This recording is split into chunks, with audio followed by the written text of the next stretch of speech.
Halo rekan-rekan Wijaya Training. Kali ini kita mau bahas tentang analisa harga satuan.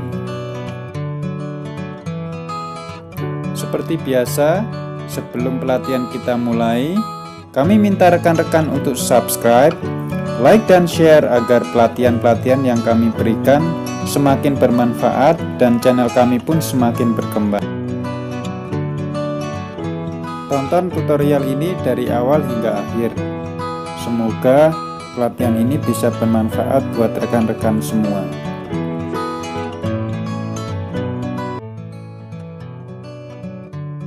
Halo rekan-rekan, ini kita akan bahas topik ketiga, melakukan analisa harga satuan pekerjaan.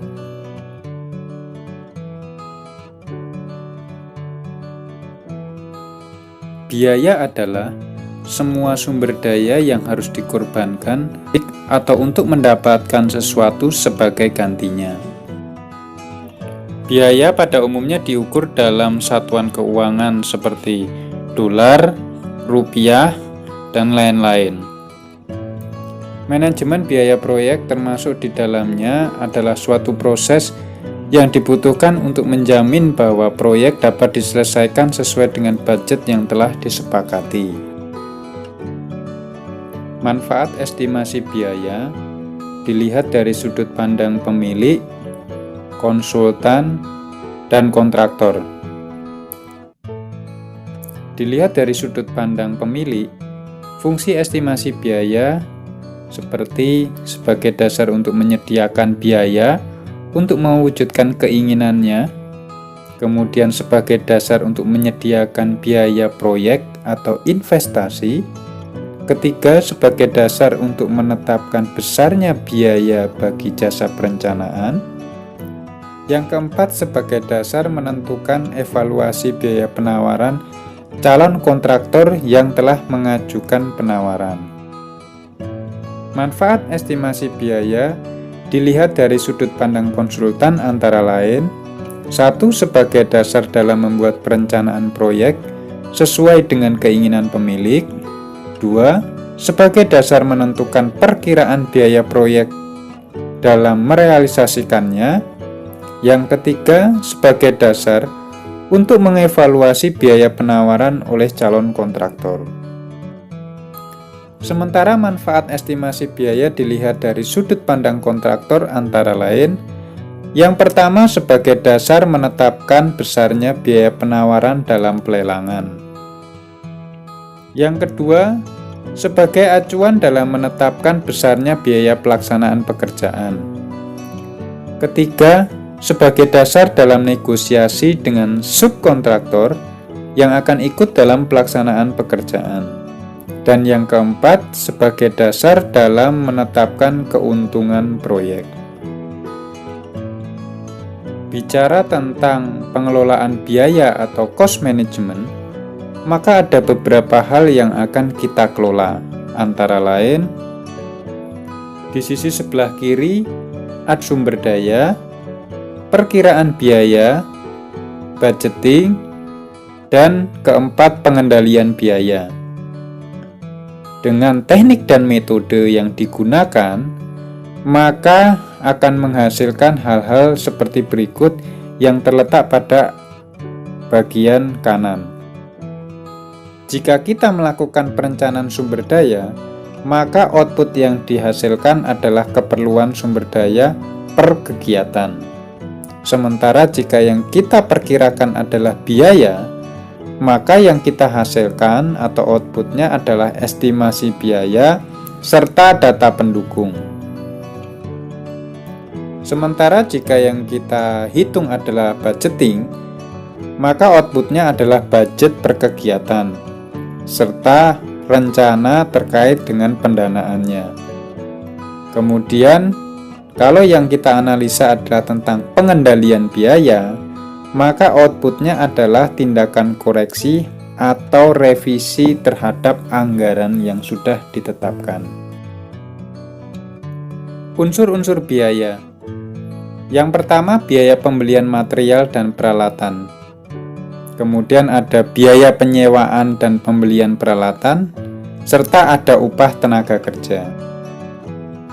Biaya pembelian material dan peralatan berisi tentang perkiraan biaya pembelian material yang dilakukan sesuai dengan spesifikasi, lalu kemudian juga membuat daftar supplier, memilih supplier, dan membayar harga material yang dibeli. Material dan peralatan terdiri dari material curah, kemudian ada peralatan utama yang menjadi bagian utama dalam membuat bangunan fisik, serta ada material untuk pekerjaan-pekerjaan yang sifatnya hanya pendukung. Kemudian ada biaya penyewaan dan pembelian peralatan. Biaya ini akan meliputi biaya peralatan yang tidak akan menjadi bagian tetap dari pabrik atau instalasinya. Sebagai contoh seperti biaya dump truck, forklift, crane, motor grader, stamper, dan beberapa peralatan konstruksi lain yang termasuk dalam komponen biaya ini. Lalu ada upah tenaga kerja. Umumnya upah tenaga kerja mencapai 25-35% dari total nilai proyek. Terdiri dari tenaga kerja kantor pusat atau head office, yang terdiri dari tenaga ahli bidang engineering, tenaga konstruksi, dan pengawas lapangan.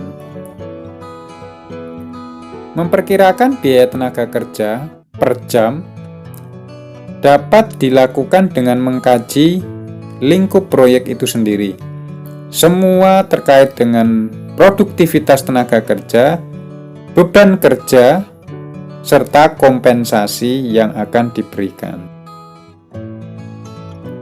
Unsur biaya yang lain adalah biaya subkontrak, yaitu pekerjaan subkontrak adalah paket kerja yang terdiri dari jasa dan material yang disediakan oleh subkontraktor yang belum termasuk dalam klasifikasi sebelumnya. Selanjutnya ada unsur biaya transportasi, termasuk seluruh biaya transportasi baik material, peralatan, tenaga kerja yang menunjang penyelenggaraan proyek. Selanjutnya ada overhead dan administrasi, meliputi pengeluaran operasi perusahaan yang dibebankan kepada proyek seperti menyewa kantor, membayar listrik, telepon, dan biaya pemasaran, dan pengeluaran-pengeluaran lain terkait dengan pajak, asuransi, royalti, uang jaminan, dan lain-lain, termasuk dalam overhead dan administrasi. Unsur biaya yang terakhir adalah laba dan kontingensi. Setelah semua biaya terkumpul, maka akan ditentukan laba dan kontingensi yang akan kita masukkan. Berikut ini adalah persentase dari beberapa unsur biaya yang masuk dalam estimasi biaya. Diambil dari sumber Istimawan tahun 1996. Jika kita lihat dalam bagan persentase ini, maka akan didapatkan bahwa unsur labor itu memegang 40% dari nilai keseluruhan proyek. Untuk material sekitar 15%, transportasi 10%, depresiasi overhead 25%, dan profit sekitar 10% dari total keseluruhan biaya proyek. Demikian pelatihan untuk analisa harga satuan bagian yang pertama. Jangan lupa rekan-rekan saksikan bagian kedua agar rekan-rekan tidak ketinggalan di bagian kedua.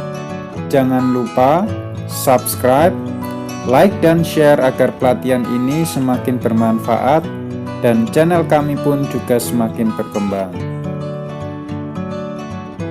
Bagi rekan-rekan yang ingin mengikuti pelatihan ini dan mendapatkan materi-materi pelatihan ini, rekan-rekan bisa kontak di website kami atau kontak call center kami untuk layanan lebih lanjut.